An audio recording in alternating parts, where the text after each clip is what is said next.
so much, Business World, for the opportunity, and I'm happy to have very young panelists. I'm the only one with gray hairs, I think, and 65 plus. But always, especially with a topic like from CCTV to GPT, you need to have a young mind. You cannot, our era is gone, and even if we keep talking that yes, we are very modern, we know everything, but our thought processes can never be same with the way these people think. So, in fact, I would like to highlight here that Colonel Arun Hariharan, Colonel Ravi Madhok, and their panel have discussed a lot of things which we were to highlight. So, a lot of technical issues have already been covered. We'll not repeat those. We'll focus more on experiences. We'll focus more on the whatever has happened in the corporate sector. So, just basically, I would like to say in 1 minute or 2 minutes, I will not take much, that now the CCTVs, as you know, have moved on from just a recording and passive mode to the active mode, proactive mode, and which is need of the hour, because उसका फायदा कुछ नहीं जब अब पछतावे क्या हो जब चिड़िया चुग गई खेत.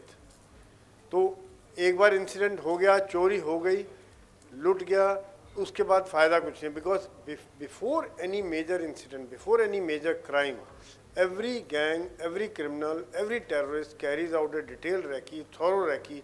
That is where AI-driven CCTVs, GPT makes it possible to predict us, to analyze well in time and give warning, and then prevent losses, prevent any kind of incident. That is the aim of CCTV. There is no point after the incident has taken place. Yes, it helps in capturing the culprits, it helps in tracking, but definitely it is always better. Prevention is better than cure.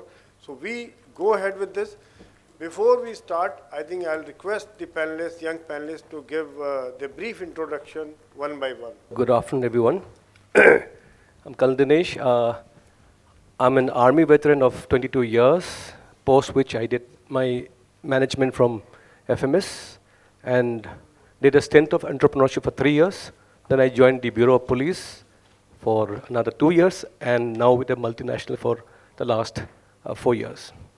And I head the fire safety and security of the north and east region of Brookfield properties. Thank you. Good afternoon, everyone. I'm Colonel Abhijit. Again, a military veteran, 23 years in the armed forces.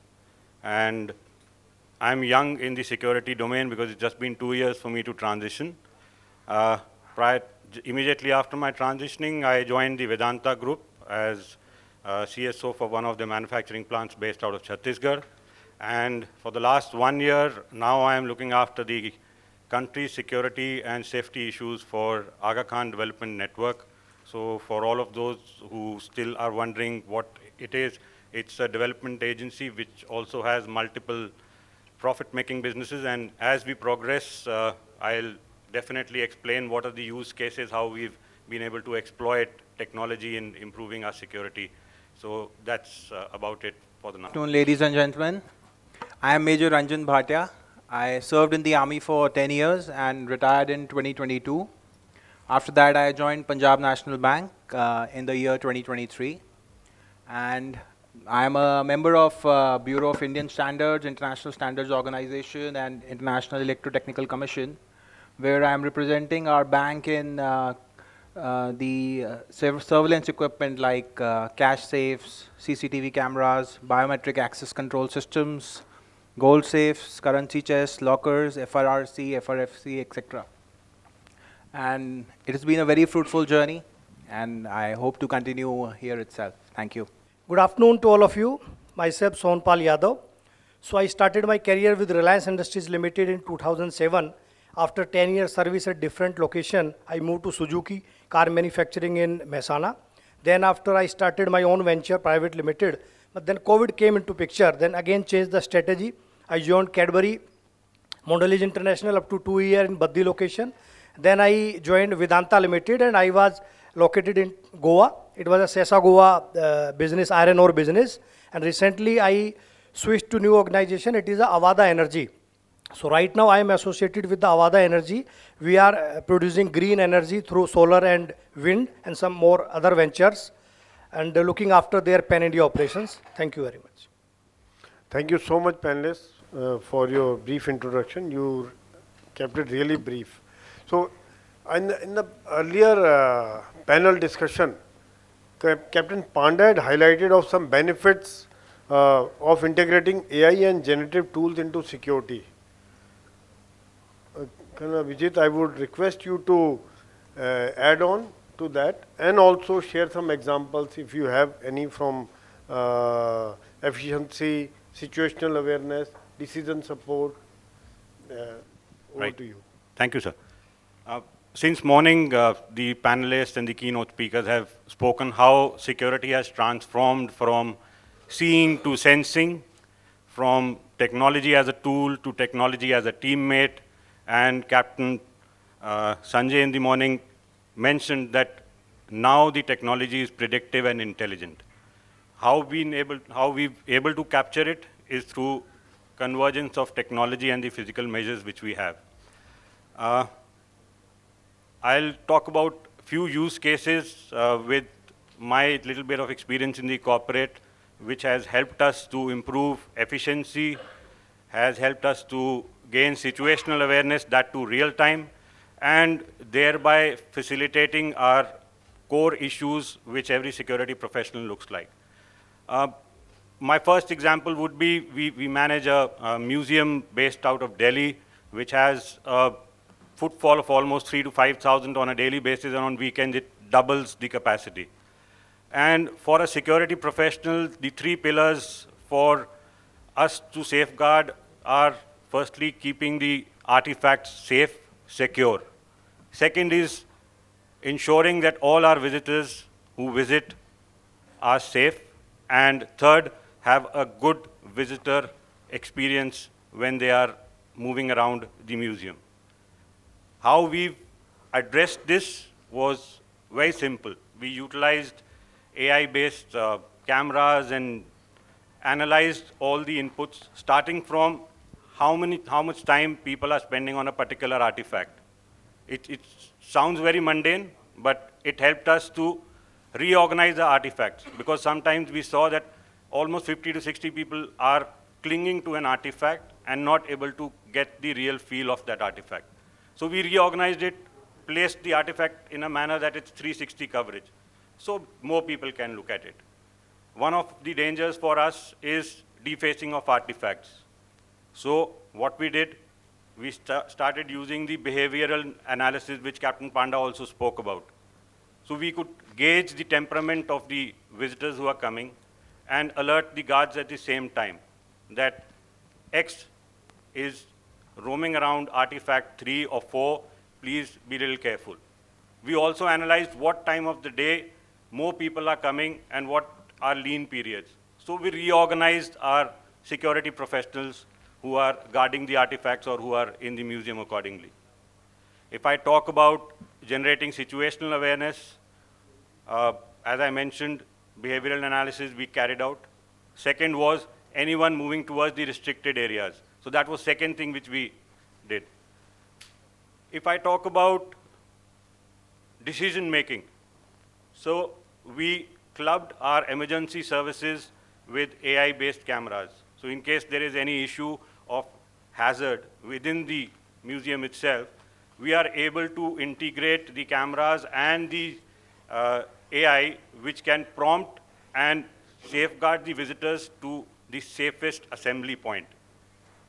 And at the same time, we had lights which can highlight the path which the visitors have to take. So this is one example from the museum how we've tried to use technology. We also have almost 27 schools in the country. One of them is a residential school which has almost 700 plus students, and also international students. For us, the security of that complex is of utmost importance. So what we did, again, access control to the student facilities using facial recognition, gender recognition, especially for the student residents and also the restrooms. Then we moved ahead. We again did behavioral analysis for seeking, are any children under pressure, or do we need to have a word with them? because there are a lot of cases of harassment and bullying in the schools. So we went to that level also. In my previous organization, which was totally a manufacturing setup, we converted the database of all the intrusion attempts to our plant and the theft attempts to our plant for the last 5 years, analyzed it with the help of technology, gauged what time of the day the intrusion attempts took place, what was the location from where the intrusion attempts took place, what time, what weather conditions, what season, whether it's close to a festival or it's at wee hours of the day. We could analyze everything and then improve our situational awareness. It gave us prompts, so we knew that, okay, during Diwali, it's the time when the thefts or intrusion attempts are going to be risen.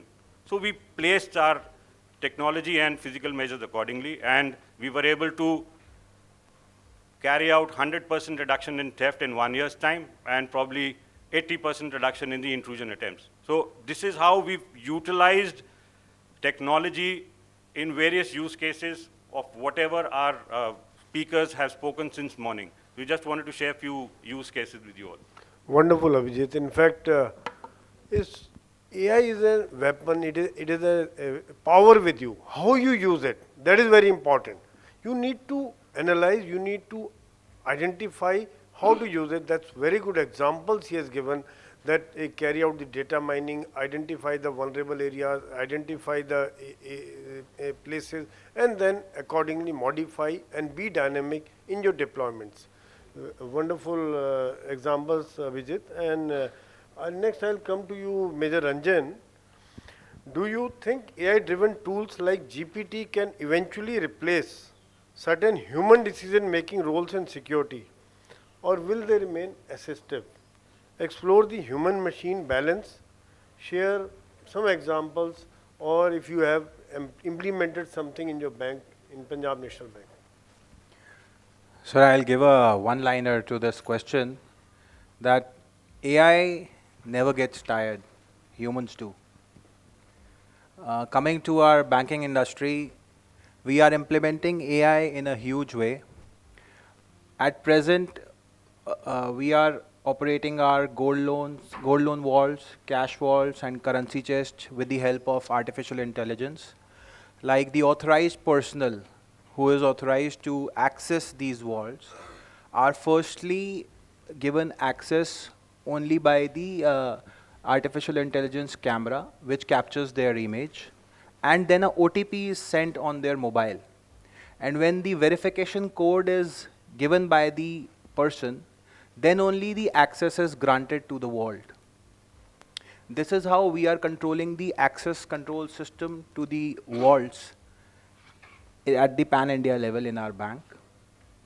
Secondly, coming on to the gold loan dispersal at our branches.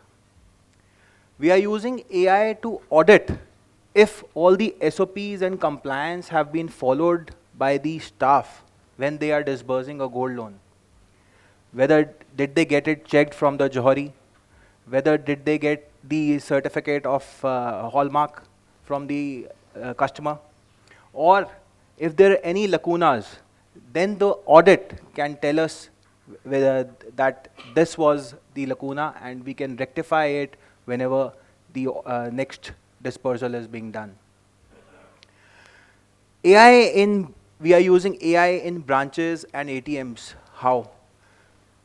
Any person who is carrying a weapon enters into a branch, we get an alert that this person is carrying a weapon. And at the same time, the alert also goes to the local police that you need to act. And this is how we have been able to reduce any kind of burglary, robbery, theft which are happening in banks, branches, and ATMs. Another example of crowd management or queue management. If a teller is not sitting on his seat for more than 2 minutes, an alert is generated to the staff and the bank manager that the teller is not there on the seat. If there is not a major problem, then it should be identified and the customer should not be left waiting. Any gathering of more than 5 people, there's an alert on the system that a crowd management problem is there in your branch or the ATM. So we rectify that by giving an alert to the local authorities or the branch manager who takes care of it. A person entering an ATM with a mask and carrying a weapon, he is not allowed to do so as per Indian laws. Now, how do we take care of this? There is a speaker in the ATMs. When the alert is generated that a person is carrying a weapon in the ATM, from the speaker, the centralized monitoring system, a supervisor is sitting who alerts that you are being monitored and the local police is on the way. So you need to go off from here. So the burglar is threatened and he leaves the place. By using the AI, we have been significantly able to reduce the robbery attempts, theft attempts in our banks, ATMs and branches. Thank you. I think very interesting, and I also learned a lot. I am learning, in fact, with every example since morning. There's a lot of learning for me too. And with this, I move to Mr. Sohanpal. How do you see convergence between physical security systems like CCTV, access control, and AI platforms like GPT, predictive models, influencing unified threat management? Share your experience also in case you. Thank you, sir. Thank you for the question. And here I would like to thanks to BFW Security World Forum as well, who gave this opportunity. So before going to the answer of question, I will just add one point in the point which mentioned by sir, that prevention is better than cure. There is some addition that prevention is not only better than cure, it is cheaper than cure. It is also cheaper than cure. एक old movie there was a dialogue कि देश की उन सरहदों को कोई छू नहीं सकता जिन सरहदों की निगहबान हैं आंखें. So our CCTVs are those eyes. Now the question is that, as sir told, कि भाई फिर पछता के क्या करेंगे जब चिड़िया चुग गई खेत. So the question is that कि what kind of feed is coming, what you want to take from that feed, and is your team is able to get the right time alert, right time action. That is much more important.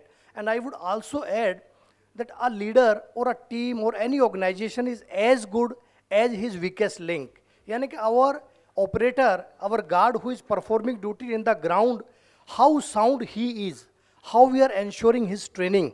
So definitely, this is an era when organizations are working very large scale. For example, if I tell you from my current organization, so sir, we are monitoring more than 250 sites of the renewable energy.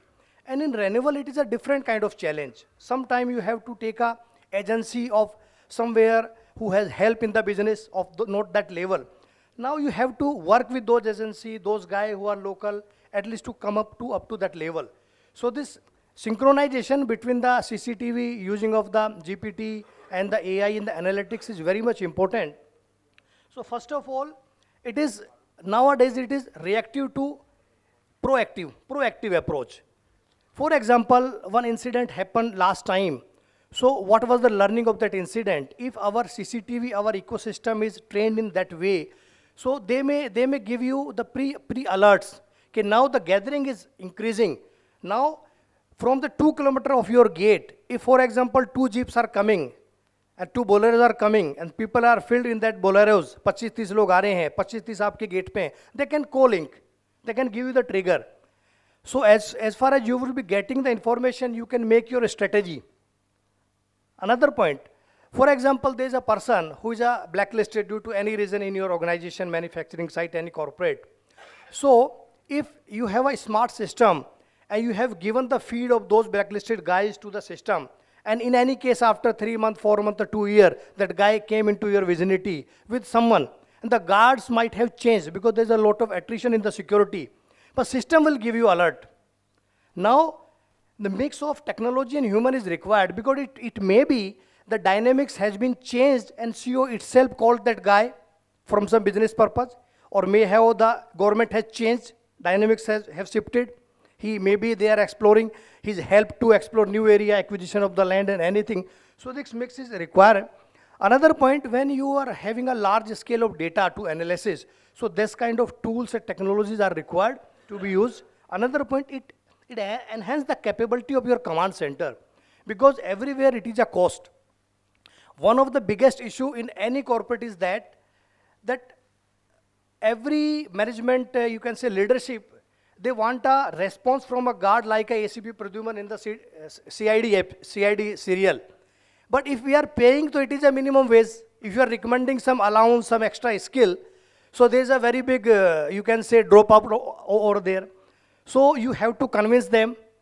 So the capable team you are having, the more capable team you are having, the more you would be able to mitigate the risk. And for example, you have a more than 2,000 cameras. With one operator or two operator, you can't monitor and you cannot get the details. But you have a right technology. Those guys are good trained. So you can give that output to the management. And this also help to train your team, because training is a continuous process. You have to train your people, you have to refresh them, you have to identify the new threats. Thank you so much, Ms. Sohanpal. Very good example, especially from industry. And any loss saved is a profit earned for a corporate word. That is what point we have to convey. And predictive analysis is very, very good. Earlier we used to hear CCTV recordings there, who will do the audit? You keep recording. Nobody was doing the audit of CCTV. Now it is automated. So a lot of efforts have also been saved. I'll now come to Colonel Dinesh, that what are the biggest risks? I think Ms. Geetika Wahi had brought out some risks. That what are the biggest risks and unintended consequences of adopting AI in security, particularly around bias, misinformation, or misuse of data? Thank you, sir. Thanks for giving me the opportunity to speak. One more thing, I'll also ask in between some examples from the audience also, because most of you have rich resource and a lot of experiences. So we may seek your experiences also in between. At the outset, disclaimer, whatever I'm expressing is my personal views and nothing of the past or the present organization. I'll be maybe using some use cases which are very generic in nature. Firstly, there are three components to what sir has asked. There is the risk and the undesirable outcomes in terms of bias, in terms of misinformation, and in terms of misuse of data. So I'll tackle the first one, bias. Here, we all talk about, when we talk about physical security as such, specifically, we talk about the deterrence, the detection, the denial, the delay, and then the response. And this PCD cycle goes on, right? So how do we kind of, make it smooth and, make it more efficient? It's all about the people, the process, the technology, and the infra or the resources which you have, and the mix of that. And now with this, we talk about infusing AI into the system, right? That intelligent kind of thing, which was there earlier also, but yes, it has been redefined in many ways, more than one. So what are the risks and what would be the negative outcomes or the undesirable outcomes in such cases would be like, if you go to the AI modeling, in basic, it's all about, input and output and some kind of model and some kind of algorithms in between. So as we say, garbage in, garbage out. You put whatever raw, unstructured, dark data you put. If it is not cleaned, if it has not been, collected well, and make it meaningful, it cannot do much about it. So the first bias is about your the quality of data you're picking up, whether it's relevant, whether it's from that sector, the segment, or from that domain you want to, right? And then putting the right kind of the algorithms. In that also, we have another bias. Algorithm can be biased when you are unsure about what would be your outcome, right? What is the scope of your, requirement? So that algorithm bias can take place. And thirdly, when you take the data set from a very monotonous, group of data sets, you'll be getting a result of monotonous data set. So you have to define what kind of mix of data you would require, because AI is not that intelligent because it's a co-pilot. You're the pilot yourself. It's going to help you in piloting. Today we talk about ChatGPT, GPT-5. It'll give you that kind of a ready-made answer in that context. But then it is for you to put the emotion, it is for you to put the relevance, it is for you to put the right context and the significance out of it. So that's one in the biasness. And we talk about misinformation. Yes, it's a big thing. The smartphone we carry, today, is one of the most powerful double-edged weapon we have. Let's not get into that social media warfare or a deep fake or whatever misinformation campaign. But quickly, I would say, if the AI insecurity is not controlled, one consequence which would be in the realm of misinformation is false positive, wherein there is no object, but my alarm has been activated.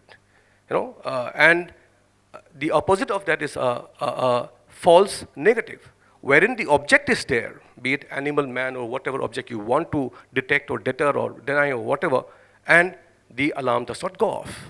So it leads to wrong detection or non-detection and loss of resources and all those cost-benefit analysis, be it in terms of direct or indirect cost. And also, we talk about this deep fakes, which if not controlled at some point in time can actually propagate and make it very, very disastrous for any one of us. For example, I'll give you one use case wherein one of the asset, in my domain, was having smoke out of the DG set. Somebody passing by said the asset is on fire, and he puts a caption there. So now that becomes uncontrollable. So as one small, silly, unambiguous or unintended mistake can lead to a very disastrous result if not thought about. Now the third part, what Sir has mentioned, is the misuse of data. Now that was misinformation, now this is misuse. See, we all talk about the personally identifiable information, PII, right? And a lot of sensitive information about myself, when we talk about Aadhaar or RFID tag or fast tag or whatever we have. A lot of information is there in the system. Now, how do we kind of protect them? That should not fall into wrong hands, to prevent those breaching.